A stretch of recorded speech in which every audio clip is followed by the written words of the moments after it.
Hi, I'm Brittany with WTI, and if you are a content creator on the go, you gotta check out this selfie stick. This is a 45-inch selfie stick by Pnitri. I just love how small and compact this is. You can easily turn it from landscape to vertical mode. It's got two light attachments that you can take off easily. They have so many different tones and brightness levels, and you're able to charge each of them. It's red when it's charging. It's so easy to mount your phone onto it, and then you can have the lights that each of them have their own separate switch.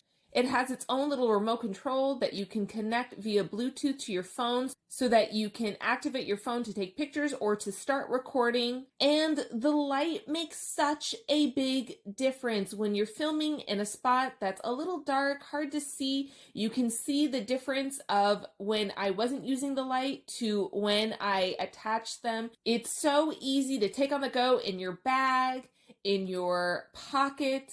It's just such an easy thing to whip out, attach your phone, and because the selfie stick also has legs on the bottom, it can turn into a tripod.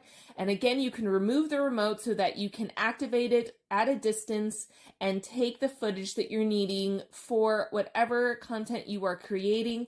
And it easily is just to slip it right back in and use it as a selfie stick. The head can tilt back in any direction and is so sturdy so your phone isn't going to slide or slip out of position. It's sleek, it's compact, and comes with its own lighting. I love it. It's perfect on the go, but that's just my point of view.